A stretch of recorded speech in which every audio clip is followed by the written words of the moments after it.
Bismillahirrahmanirrahim. Assalamualaikum warahmatullahi wabarakatuh. Alhamdulillahirabbil alamin. Allahumma shalli ala sayyidina Muhammad wa ala ali sayyidina Muhammad. Allahumma shalli ala Muhammadin sallallahu alaihi wasallam wa farrij an ummati Muhammadin sallallahu alaihi wasallam warham ummata Muhammadin sallallahu alaihi wasallam wa syurra fadhu ayyid nahdhatul watan fil alamin bihaqqi Muhammadin sallallahu alaihi wasallam. Rabbi shrah li sadri wa yassir li amri wahlul 'uqdatam min lisani yafqahu qawli waj'al li waziran min ahli amma ba'd. Ayyuhal ikhwanil a'izza, kaifa halukum? Hal antum bi khair? Nashkurullaha ta'ala ala ni'amihi, yakni antum kullukum fi sihhatin wa afiyah. Alhamdulillah. Baik, pada kesempatan ini kita kembali diberikan nikmat oleh Allah Subhanahu wa taala untuk kita bersama-sama berdiskusi kembali, walaupun sekarang ini kita lewat media, namun insyaallah tidak mengurangi manfaat dan barokah insyaallah. Jadi kalau pada pertemuan terdahulu kita telah berbicara pendekatan di dalam pembelajaran bahasa Arab komunikatif ini, yang salah satunya yakni pendekatan sosial atau pendekatan sosiologis, pendekatan psikologis, dan lain sebagainya.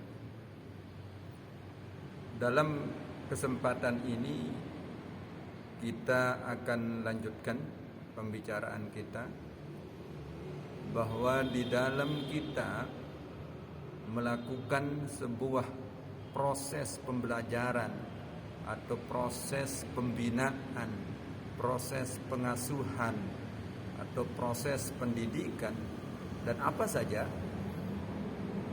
maka kita membutuhkan sebuah metode yang tujuannya adalah untuk mempercepat tercapainya suatu tujuan.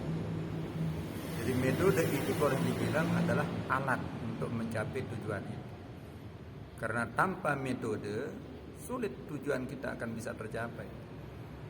Nah, di dalam pembelajaran bahasa Arab komunikatif ini ada beberapa metode yang harus kita perhatikan dan mudah-mudahan nanti bisa kita terapkan. Kenapa kita bilang mudah-mudahan bisa kita terapkan? Itu tergantung bagaimana pemahaman kita, bagaimana situasi dan kondisi, tentunya adalah bagaimana takdir Allah Subhanahu wa taala. Ya, kita berusaha dan tetap berdoa kepada Allah, mudah-mudahan ini bisa kita praktekkan.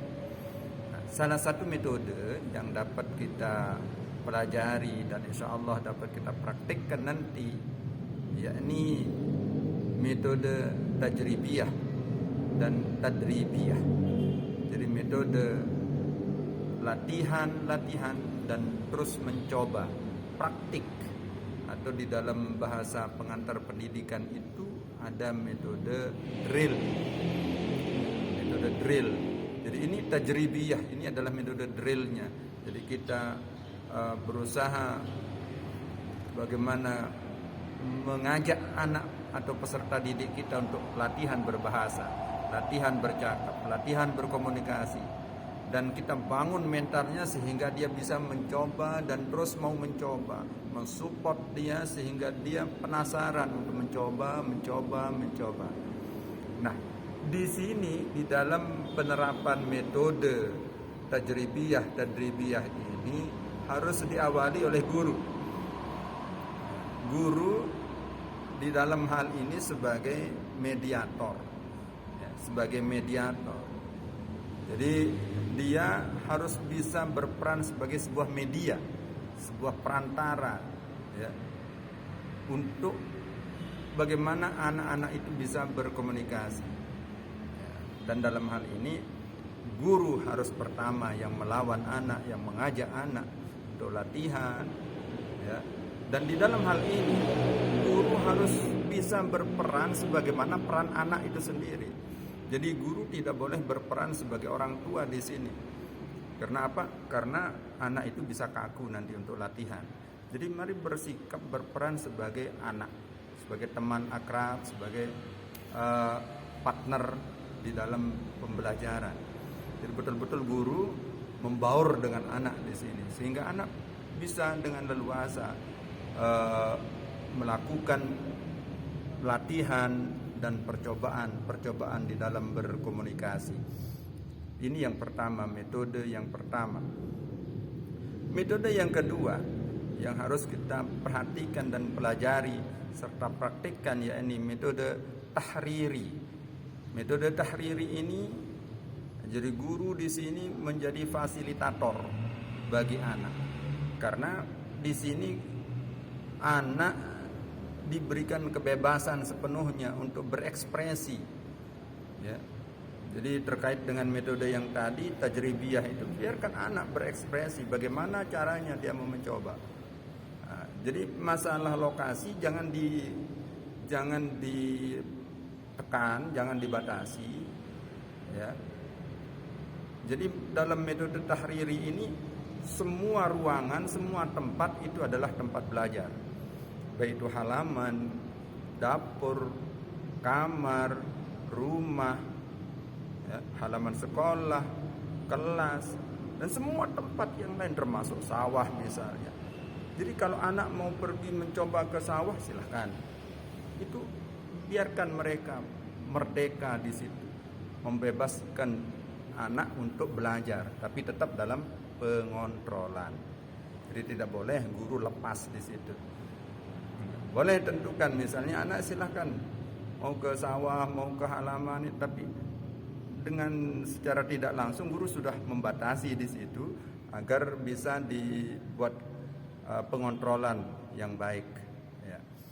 Dan di dalam hal ini guru harus punya konsep apa yang mau dilakukan dan apa yang mau dicapai di sini. Tapi berikan anak berekspresi dengan sebebas-bebasnya. Jadi sekali lagi dalam metode tahriri ini, jadi semua tempat adalah tempat belajar. Semua yang ada adalah sebagai media pembelajaran. Semua yang ada itu bisa dijadikan sebagai tema pembelajaran. Jadi tidak kaku pada buku atau tidak kaku dengan ini dan itu. Dan di dalam hal ini ingat guru sebagai fasilitator. Silakan. Kalau anak mau begini fasilitasi. Kalau anak mau begini fasilitasi. Bahkan andai kata anak ingin berdialog dengan seseorang misalnya di luar kita, silahkan. Bahkan kalau bisa diarahkan, ayo coba komunikasi dengan guru ini, coba kamu cari guru ini, coba kamu cari kakakmu ini, kamu berkomunikasi dengan ini. Nah, itu nanti akan melahirkan sikap PD yang maksimal dan terkontrol insya Allah. Nah, ini metode tahriri. Ada yang ketiga, yakni metode talaqi. Metode talaqi ini, jadi guru di sini harus selalu bisa bersama murid-muridnya, harus selalu bisa bersama peserta didiknya. Nah, di dalam metode talaqi ini, di situ ada sharing, kalau bahasa kita nih, sharing. Jadi silahkan dibuka diskusi seluas-luasnya di dalam metode talaqi ini. Jadi tanya di mana kekurangannya, apa kendalanya, apa permasalahannya bagi anak itu. Nah, jadi berikan kebebasan mereka untuk berpendapat. Terus dan yang paling bagus di sini kita sebagai guru di situ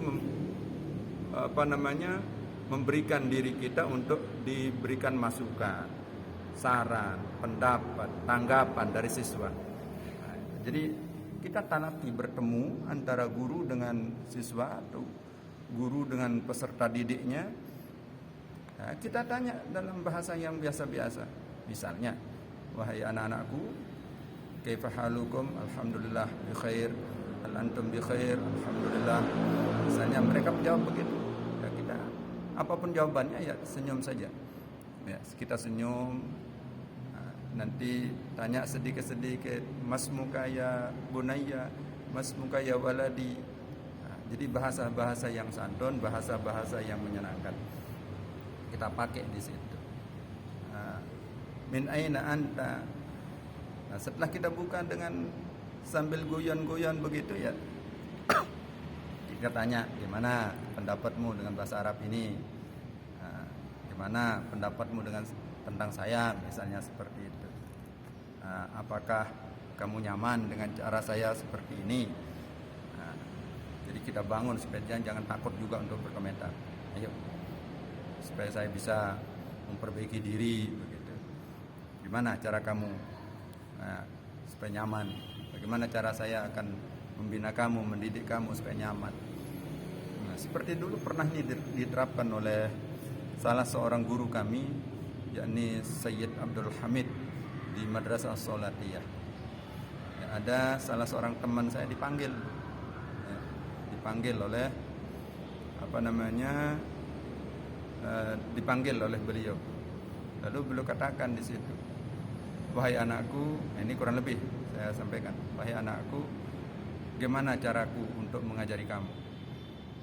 Dengan bahasa apa aku bisa mengajari kamu sehingga kamu akan paham dengan apa yang aku sampaikan? Begitu, dengan lemah lembut, dengan santun. Akhirnya teman ini juga yang tadinya agak kaku begini akhirnya menjadi tenang. Alhamdulillah bisa merasakan kasih sayang seorang guru dan dia bisa tenang. Alhamdulillah.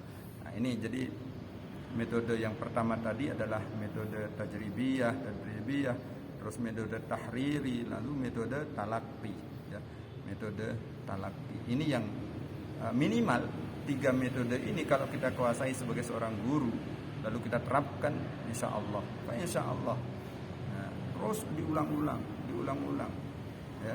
Nah, nanti kalau kita sudah paham, maka tidak menutup kemungkinan akan berkembang metode ini. Ya, disesuaikan dengan pendekatan yang sudah kita pelajari bersama sebelumnya. Ya, sekedar ini dulu untuk mata kuliah kita pada hari ini. Mudah-mudahan ada manfaatnya, mudah-mudahan ada barokahnya, mudah-mudahan Allah meridai kita semua. Mari kita baca Fatihah untuk Ummuna.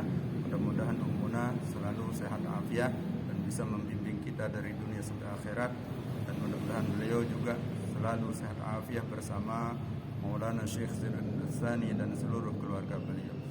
Lahumul Fatihah.